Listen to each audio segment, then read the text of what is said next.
Hello everyone. आज हम पढ़ेंगे Himachal Pradesh board of school education की क्लास 10th के सब्जेक्ट कंप्यूटर साइंस का chapter number 1 digital literacy advanced. आज हम इसमें पढ़ने वाले हैं डिजिटल लिटरेसी क्या होती है, इट मीन्स डिजिटल डिवाइसेस क्या होते हैं, उनमें कौन सी टेक्नोलॉजी यूज की जाती है, हमारे वो किस किस काम आते हैं और उनके क्या क्या फायदे हैं और क्या क्या नुकसान है। तो इन्हीं में से ही एक हमारे पास डिजिटल डिवाइस के रूप में ओवरहेड प्रोजेक्टर है जिसको कि हम यूज करते हैं। चलिए जानते हैं ओवरहेड प्रोजेक्टर के बारे में। Introduction. In this chapter, we will learn some modern input-output devices such as OHP, LED, LCD, plasma, printers, plotters and fax machine। इस चैप्टर में हम पढ़ेंगे कि हम आज के समय में इनपुट और आउटपुट डिवाइसेस के रूप में कौन कौन से डिजिटल डिवाइसेस को यूज करते हैं, जैसे कि overhead projector, light emitting diodes, liquid crystal diodes, plasma, printers, plotters and fax machine शामिल है। अब हम बात करते हैं ओवरहेड प्रोजेक्टर की। तो सबसे पहले हम बात करते हैं ओवरहेड प्रोजेक्टर की शुरुआत कब हुई, इसका आविष्कार कब किया गया। तो मैं आपको बताता हूं, सेकेंड वर्ल्ड वॉर के टाइम पे ओवरहेड प्रोजेक्टर की शुरुआत हुई थी। सैनिकों के एक ग्रुप को एक जगह पे इकट्ठा करके किसी एक व्यक्ति विशेष द्वारा उसको डाटा को प्रोजेक्ट करके सबको एक साथ में पढ़ाया जाता है ताकि समय की भी बचत हो। चलिए जानते हैं ओवरहेड प्रोजेक्टर क्या है। Overhead projector like a film or slide projector uses light to project an enlarged image on a screen। Overhead projector एक स्लाइड प्रोजेक्टर या फिल्म प्रोजेक्टर की तरह है जो कि किसी भी इमेज को लाइट के रूप में बड़ा करके स्क्रीन पे डिस्प्ले करता है। In the overhead projector, the source of the image is a pay-sized sheet of transparent plastic film। Overhead projector के ऊपर डाटा को डिस्प्ले करना या डाटा को दर्शाने के लिए A4 प्रिंटिंग कागज की तरह एक ट्रांसपेरेंट प्लास्टिक फिल्म होती है जिसको हम फाइल्स भी बोलते हैं। उसके ऊपर डाटा को लिखा जाता है और इसकी मदद से प्रोजेक्ट किया जाता है। With the image to be projected either printed or hand written drawn. जिस भी डाटा को हमने प्रोजेक्ट करना है उसको इसी ट्रांसपेरेंट प्लास्टिक फिल्म के ऊपर या तो हाथ से लिखा हुआ होता है या फिर उसको हम प्रिंट करके भी उसमें लिख सकते हैं और यूज कर सकते हैं। चलिए अब जानते हैं ओवरहेड प्रोजेक्टर में कौन कौन से इंस्ट्रूमेंट्स लगे हुए होते हैं, उनका क्या काम होता है। आप चित्र में देख रहे हैं OHP एक बॉक्स की तरह नजर आता है। इसके लेफ्ट साइड में ऑन ऑफ स्विच लगा होता है। बॉक्स के अंदर एक हेलोजन बल्ब लगा होता है जो कि लाइट को ऊपर की तरफ डिस्प्ले करता है और जहां तो लाइट को डिस्प्ले करता है इसके ऊपर जो आपको एक फ्लैट सरफेस दिख रहा है वो एक शीशा है जो कि एक ट्रांसपेरेंट शीशा होता है।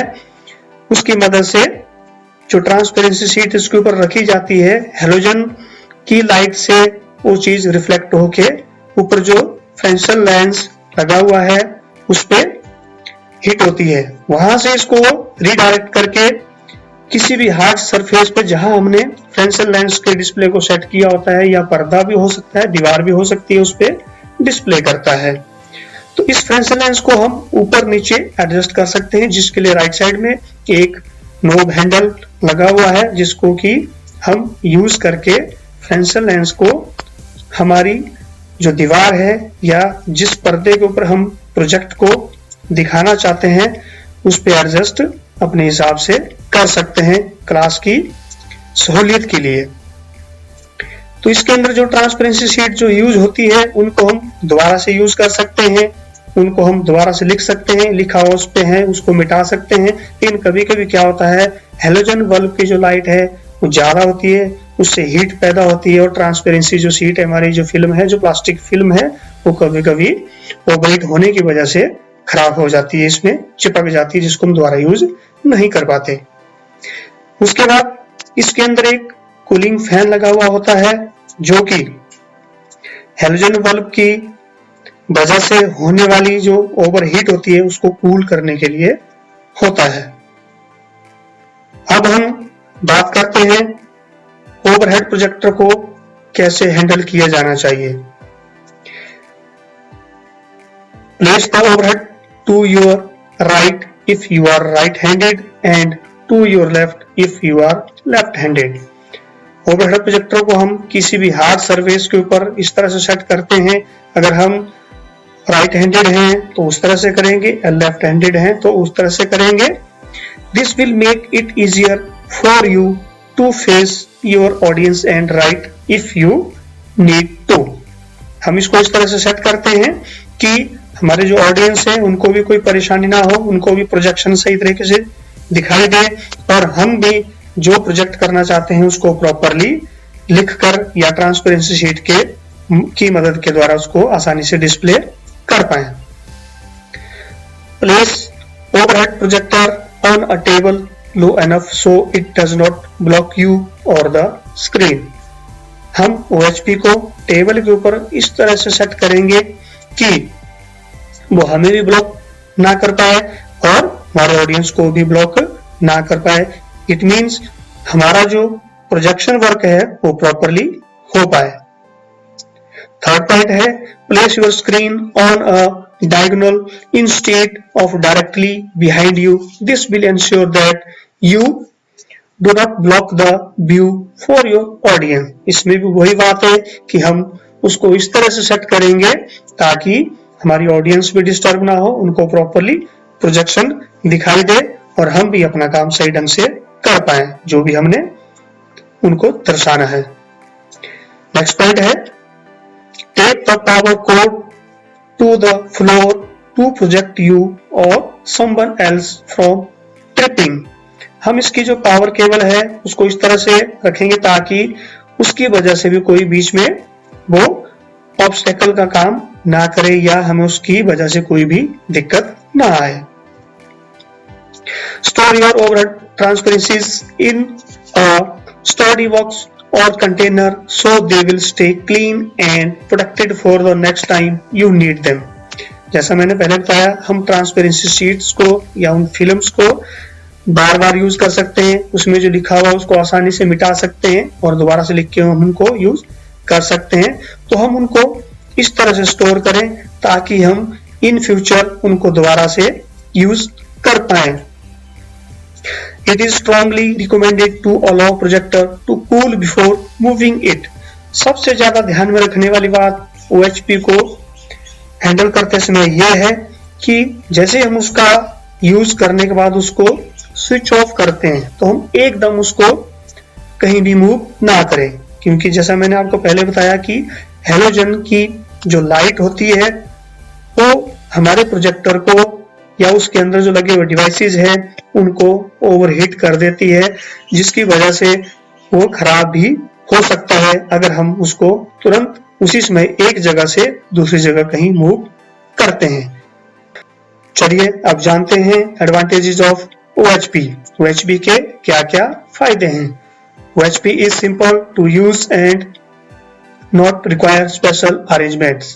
OHP को यूज करना बहुत ही आसान है, इसको ऑपरेट करने के लिए कोई भी स्पेशल अरेंजमेंट्स या स्पेशल ट्रेनिंग की जरूरत नहीं है। Suitable for small as well as large group of audiences. यह छोटे से छोटे ऑडियंस ग्रुप को या बड़े से बड़े ऑडियंस ग्रुप को कंट्रोल करने के लिए या उनको तो जो भी डाटा हमने प्रोजेक्ट करना है उसको प्रोजेक्ट करने के लिए बहुत ही सुटेबल डिवाइस है। Easy to prepare attractive transparency sheets and drawing figures. Data को प्रोजेक्ट करने के लिए जो भी हम ट्रांसपेरेंसी शीट यूज करते हैं उनको प्रिपेयर करना बहुत ही आसान है, जैसे कि हमने पहले डिस्कस किया। Better control and eye contact with audience. जब हम डाटा को OHP के माध्यम से प्रोजेक्ट करते हैं ऑडियंस के सामने, तो हमारा आई कॉन्टेक्ट उनके साथ डायरेक्टली बना हुआ होता है और हम आसानी से उन पर नजर रख सकते हैं और अच्छे तरीके से उनको अपना सब्जेक्ट मैटर समझा सकते हैं। It can be used for sequenced presentations. हम इसको सीक्वेंशियल प्रेजेंटेशन करने के लिए यूज में लाते हैं। एक एक करके हम अपनी स्लाइड्स को OHP को सरफेस के ऊपर चेंज करते रहते हैं और उसी प्रकार से उसको आगे प्रोजेक्ट करते रहते हैं। अब हम बात करते हैं डिसएडवांटेजेस ऑफ OHP। जहां OHP के फायदे हैं वहीं पर इसके नुकसान भी हैं। सबसे पहला है it's cost is an additional burden and being replaced by modern digital devices.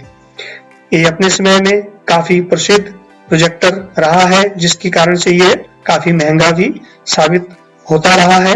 लेकिन आज के समय में जैसे जैसे टेक्नोलॉजी अपग्रेड होती जा रही है, उसी तरह से ओवरहेड प्रोजेक्टर जो है आउटडेटेड माना जाता है और इसकी जगह पे कंप्यूटर इंटीग्रेटेड प्रोजेक्टर आ चुके हैं।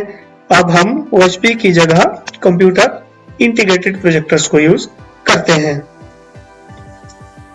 Moving the projector around can result in damage. इसका सबसे बड़ा नुकसान है, जैसा हम पहले डिस्कस कर चुके हैं, कि इसको एक जगह से दूसरी जगह ले जाना बहुत ही मुश्किल है, क्योंकि इसमें जो डिवाइसेस लगे होते हैं जैसे कि फ्रेंसन लेंस है, हेलोजन बल्ब है, इसका सरफेस जो कि शीशे का लगा हुआ है, ये काफी नाजुक चीजें हैं, डिवाइसेस हैं जो कि टूट सकती है।